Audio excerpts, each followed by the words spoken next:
coup d'œil sur Overboss, c'est parti. On va retourner dans les mondes en 16 bits.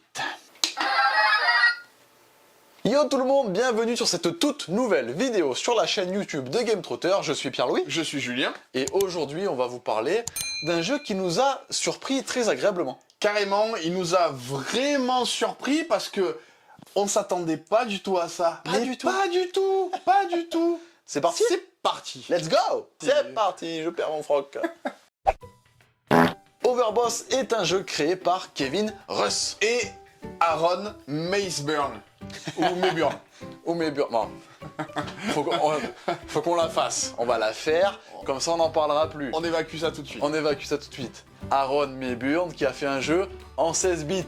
Vous l'avez, on peut passer à autre chose. Comme ça, c'est plié. Les blagues graveleuses. Et c'est illustré magnifiquement par Darren Calvert. C'est un jeu qui se joue de 1 à 5 super boss. Pour des parties d'environ 20 à 30 minutes. Vous verrez, c'est rapide. Et il vous faudra seulement 8 ans pour pouvoir y jouer. Vous avez une version de base qui sera jouable dès 8 ans, on pourra y rajouter un petit peu des modules. Ouais, on va vous parler de tout ça un petit peu plus tard. C'est un jeu qui a été édité à la base par Brotherwise Games. Et qui nous est localisé en France par l'équipe de Lucky Dog Games. Dans Overboss, chaque joueur va incarner un boss et va tenter de devenir le boss suprême. Ouais, on a toujours été en compétition avec les autres big boss de l'univers. On était des chasseurs de héros, on foutait le bazar partout, on était les supra, ultra, méga vilains. Et là, on va se battre entre nous encore plus pour justement cet overworld. On va construire des types de terrains, des territoires qui vont nous permettre au fur et à mesure de récupérer un maximum de points. Par-dessus ces terrains, on va mettre différents types de jetons, des petites créatures qu'il va falloir organiser, encore une fois, pour marquer des points. Notre objectif, en avoir le plus pour devenir le boss suprême. Dans Overboss, on est dans un univers 16 bits qui fait la part belle aux jeux rétro, aux jeux vidéo à l'ancienne. Vous verrez énormément de références dans ce jeu-là, et c'est aussi ça qui est très agréable. Vous pourrez y voir des petites références à Mario, des petites références à Zelda, potentiellement jusqu'au Pokémon. Ouais. Ils sont allés hyper loin, c'est aussi ça qui est cool. Le jeu s'inspire à la base de Boss Monster, mais il s'en différencie totalement pour la mécanique. Ouais, on est sur le même éditeur à la base, mais on est sur un tout autre nouveau jeu. Sorti à la base sur Kickstarter. Oui, c'était une campagne Kickstarter. Pardon, je l'ai pas bien dit, les gens ils vont me dire, tu l'as pas dit comme d'habitude. Kickstarter. Et c'était une campagne qui a eu lieu en 2020, donc le jeu commence un petit peu à dater, il arrive seulement chez nous, maintenant au mois d'octobre là. Et en fait, c'est une localisation réussie. On ne s'y attendait pas du tout et on est content d'avoir pu tester le jeu et de vous le présenter aujourd'hui. À l'époque, il avait fait un demi-million de dollars le jeu sur Kickstarter. Sur Kickstarter. Kickstarter. Incredible, awesome, big, wow, jackpot, ling ling ling, lot of money. Dans ce jeu, donc, de postes de tuiles, en tout début de partie, chaque joueur va prendre un petit plateau joueur qui sera sa carte. Ce plateau, il est recto verso, ça va vous permettre de jouer dans du 3x4 ou dans du 4x4. Ça va vous permettre, si vous le souhaitez, de simplement rallonger la partie et de mettre plus de tuiles durant votre même partie. Regardez déjà ce plateau, il est un petit peu particulier, il est bordé de mer et de montagnes. Ça va peut-être vous intéresser plus tard, parce que potentiellement, vous allez voir que la plupart des terrains marchent avec des adjacences. Parlons-en des terrains. Vous allez sélectionner 4 types de terrains différents sur les 10 existants et y rajouter également les terrains donjons. Ces types de terrains-là pourront aussi décider de la difficulté. Si vous voulez faire votre première partie, vous avez des terrains de démarrage. À ces tuiles de terrain, vous allez y ajouter les petits jetons monstres et mini-boss directement dans le petit sac. Vous allez constituer un marché de 4 tuiles et piocher 4 jetons que vous allez assortir avec les tuiles. Vous êtes prêts à jouer? Oh, papa, papa. Oh. A few moments later. Non, en fait, je vais pas y arriver, je crois. Même tu vois, même quand il rentre. Et du coup, à votre tour, vous allez choisir un duo. Vous allez choisir une tuile de terrain et le jeton monstre qui lui est directement associé. Cette tuile de terrain, vous allez pouvoir la placer n'importe où sur votre plateau joueur. Bien évidemment, vous faites attention aux adjacences pour permettre à cette tuile de marquer un maximum de points. Et dans la plupart des cas, vous allez positionner le jeton monstre directement sur la tuile que vous venez de récupérer. Une fois que vous avez fait votre récupération de votre petit duo, tout simplement vous remettez le marché à jour et c'est au joueur suivant de jouer. Et vous continuez donc comme ça jusqu'à remplir l'entièreté de votre petite carte personnelle. Vous l'aurez compris, vous allez jouer 12 tours ou 16 tours. Il faut visualiser votre plateau comme si deux grilles étaient superposées l'une à l'autre. Vous allez avoir un scoring qui s'établit pour les tuiles de terrain et vous allez avoir un autre scoring qui s'établit pour les jetons monstres. Et oui, vous avez vos terrains qui vont scorer totalement différemment selon les terrains que vous avez choisis pour la partie. Ils ont chacun leur manière de scorer et c'est là que ça commence à être un petit peu... Certains vont scorer en fonction de leurs adjacences ou non. Certains vont scorer sous la forme de groupes. D'autres vont scorer parce que vous en avez suffisamment sur votre territoire pour marquer un maximum de points. Il y en a qui vont scorer sur la majorité. Il y a une ribambelle de manières de scorer. Et vous allez voir que du coup, ça renouvelle quand même pas mal vos différentes parties. Mais attention, il y a aussi les jetons qui scorent, les petits jetons monstres. Ils ont énormément d'importance et ça peut être vraiment la moitié de votre score. Carrément, parce que les jetons, comment ils scorent? Ils vont marquer des points en fonction du bandeau que vous faites, c'est-à-dire soit les lignes, soit les colonnes de mêmes monstres similaires présentes sur votre carte. Vous allez pouvoir du coup bien les organiser pour qu'ils forment des bandeaux les plus longs possibles et marquer un maximum de points. Ils marquent aussi des points s'ils se trouvent sur le terrain qui correspondent aux monstres. Ils sont à la maison. Ils sont chez eux, à la maison. Sauf que ce n'est pas tout. On parle de jetons monstres depuis le départ, mais il y a des jetons qui ne sont pas forcément des monstres Non. et qui marquent des points de manière spéciale. Vous allez vous retrouver avec des cristaux qui correspondent à chaque type de terrain présent dans votre partie. Si vous les avez, vous les mettez dans votre petit repère et ils comptent un point de plus par type de terrain que vous avez sur votre carte. Ils sont présents en un seul exemplaire dans le type de terrain que vous avez mis. Sinon c'est pas drôle. On se jette dessus. Après il y a les portails. Les portails, c'est un petit peu le côté optimisation du jeu. Stargate. Ça va vous permettre complètement de passer dans l'organisation de votre plateau. Ouais, on va commencer à gagner en profondeur de jeu. Vous pouvez utiliser un portail quand ça vous arrange et vous allez pouvoir faire toutes les manipulations possibles entre deux jetons. Vous allez pouvoir les switcher de place, en placer un sur un autre terrain, en placer un autre sur un autre terrain. Vous faites votre marboulade comme vous voulez. Les exemples sont donnés et vous allez voir que ça vous permet justement de créer les futurs bandeaux. Et enfin, en petits derniers jetons spéciaux, on a les petits jetons mini-boss. Ces mini-boss, ils marquent des points. Direct. Oui, 2 points par mini-boss. C'est du pain béni. Sauf que du coup, ils sont là. Et potentiellement, ils pètent vos bandeaux. Il va donc falloir, vous l'aurez compris, essayer d'optimiser au mieux tant son placement de tuiles que son placement de jetons. C'est le maître mot. Optimiser, mais à la fois rester aussi dans l'adversité. Il va falloir récupérer aussi parfois ce qui intéresse vos adversaires. Vous allez devoir vous sacrifier pour que vos adversaires ne fassent pas des scores incroyables. Mais non, il y a un château qui vient de sortir. Mais Titouan, il le voulait. Il faut que je le prenne avant lui, sinon il va marquer un maximum de points. C'est comme ça que ça se passe tout le long de la partie. Petite mention spéciale aux tuiles de donjon dont on n'a pas encore parlé. Les tuiles de donjon, c'est justement l'exception. Oui, Lorsque vous allez récupérer la tuile de donjon et le jeton qui lui est associé, vous n'allez pas pouvoir le mettre directement sur la tuile de donjon. La tuile de donjon ne peut recevoir aucun jeton. vous allez le mettre directement dans votre repère.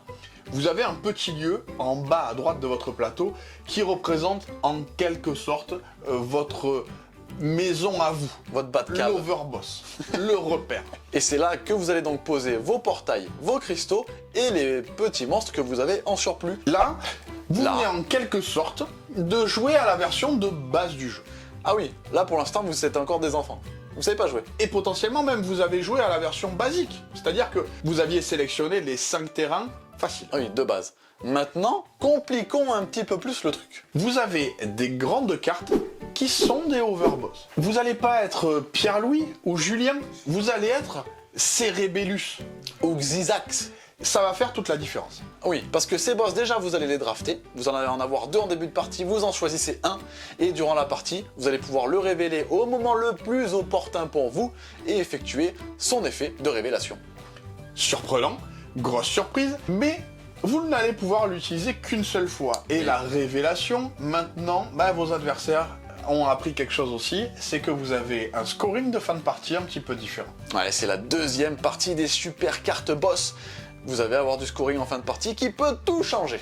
Clairement, vous allez pouvoir axer toute votre partie sur ce scoring précis pour essayer d'en obtenir un maximum de bonus et potentiellement le garder secret le plus longtemps possible pour que vos adversaires ne contrent pas votre bonus. Les boss, c'est vraiment une variante qui est extrêmement cool à jouer. Je pense qu'on joue le jeu qu'avec ça du coup. Oui, c'est un indispensable. Oui, c'est un indispensable du jeu. Et là, vous avez encore trouvé ça trop facile. Ouais, les boss, là, les scoring, donnez-nous un petit peu plus de profondeur. On vous a juste rajouté une carte, vous vous dites non mais ça va, on n'est pas non plus sur un jeu initié. Tapons-nous un peu sur la gueule là. Vous allez du coup avoir des cartes de commandement. Ces cartes de commandement vont vous demander de faire des motifs particuliers avec vos territoires, avec vos tuiles terrain, pour pouvoir déclencher des effets. Et là, c'est le bordel. Vous allez avoir 3 types de cartes différentes, inverser, démolir et intimider. On est sur l'interaction plus. Elles vont vous permettre d'échanger des territoires et des jetons entre les différents adversaires, intervertir des trucs. Enfin, c'est ça explose de partout. À 2 joueurs, on a trouvé ça fabuleux. C'est aussi pour ça que on voulait vous en parler dans un jeu de tuiles. Lorsque vous avez potentiellement de la destruction chez votre adversaire, on rentre dans un espèce de duel qui est pas du tout le même. Le marché vous donne l'interaction qui est un petit peu indirecte, mais là, les cartes de commandement vous donnent vraiment une interaction directe. Malgré ces variantes qui rajoutent de la stratégie et de l'interaction entre les joueurs et un petit peu de profondeur, on reste quand même sur un jeu familial. Ce qu'il y a de bien, c'est que ces variantes ne font pas surcouche. Elles ne font pas vraiment la mécanique supplémentaire dans laquelle on se dit ça n'a pas de lien. En fait, je vois pas pourquoi je fais ça. Ça rentre très bien dans le jeu. C'est aussi ça qui est très agréable. Carrément. Mais qu'est-ce qu'on en a pensé? Oui, Overboss. Parce que c'est un jeu qui a des critiques assez mitigées quand même. Apparemment, nous, ça a fait mouche. Clairement. Oui.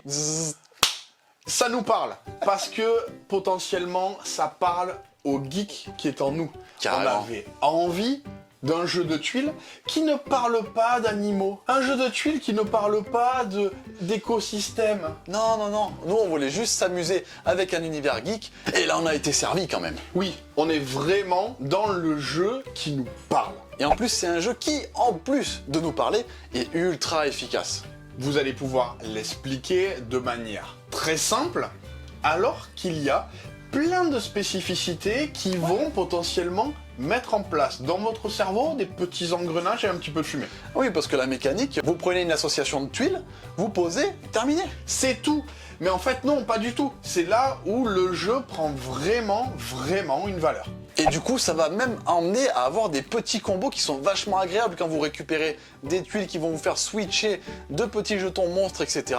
Ça va partir dans tous les sens et c'est très agréable. À chaque fois, vous allez renouveler les tuiles terrain et les possibilités. Et en plus, vous n'allez pas jouer forcément avec toutes les tuiles terrain de la partie. C'est ce qui va donner quelque chose de très particulier à chacune de vos parties. Vous n'allez pas forcément avoir ce que vous voulez. Il va donc falloir faire au mieux avec ce que vous avez de disponible. C'est ce qui est difficile, clairement. Oui. C'est s'adapter, arriver à optimiser, alors que potentiellement, vous avez du mal à voir comment elles vont s'imbriquer. Et les autres, là, ils te bloquent, mon gars. En plus de ça, ils te bloquent. Ce qui m'a beaucoup plu personnellement, c'est cette espèce de lecture de double grille superposée.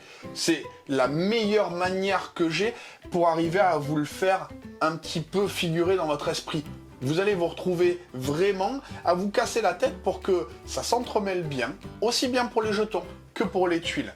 Si vous y arrivez, c'est banco. C'est vraiment la manière de gagner. Ouais, moi ce qui m'a plu le plus, c'est justement le fait d'avoir autant à gérer ces tuiles en matière de scoring que ces petits jetons monstres, optimiser le tout, se triturer les méninges, c'était vraiment top. Au niveau du matériel, c'est assez incroyable.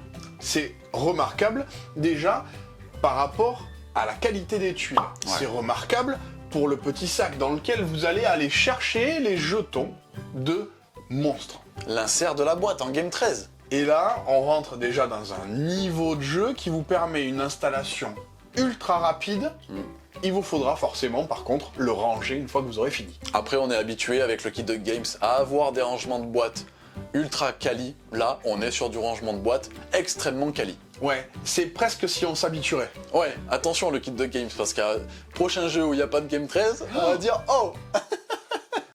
Et quelque chose qui se jumelle extrêmement bien avec ce matériel d'une qualité irréprochable, c'est les illustrations. Avoir des terrains qui sont remarquablement illustrés et qui amènent une très bonne lisibilité, bah c'est du tout bon pour nous. Ouais, et puis c'est quand même fait chier quoi l'illustrateur. Clairement, Toutes ils les tuiles sont différentes. mais à la fois suffisamment identiques Oui. pour qu'on puisse bien les repérer. Les couleurs sont lisibles, les pictogrammes sont lisibles, si vous ne voyez pas les couleurs. On est sur un jeu d'une lisibilité lisible. Impeccable. C'était un jeu dont on souhaitait vous parler parce qu'on souhaite qu'il ne passe pas sous le radar. C'est le risque. Un jeu qui parle comme ça, avec un visuel mauve, violet, vous avez vu comme je connais mes couleurs. Si vous avez aimé l'aventure que vous a proposé Cascadia, Oui. si vous aimez le placement de tuiles globalement, ce jeu est fait pour vous.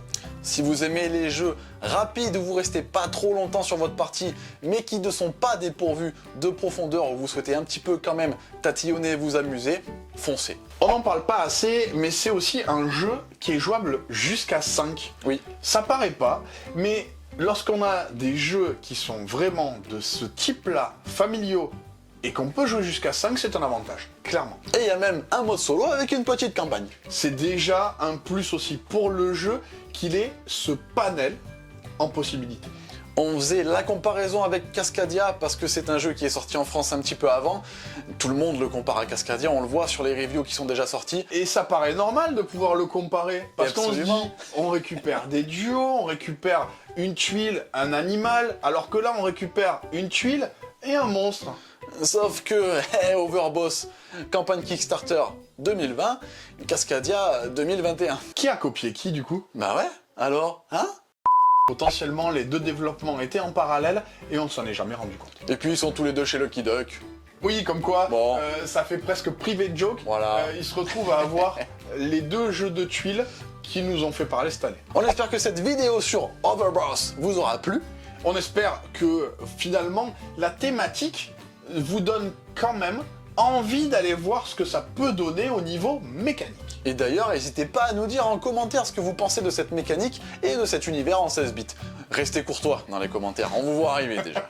N'hésitez pas à vous abonner à la chaîne Oui. si c'est pas déjà fait. Lâchez un petit like, partagez. C'est aussi ce qui fait vivre la chaîne. Ouais, c'est toujours ultra plaisant que vous récompensiez notre travail avec ces petits partages, abonnements, etc.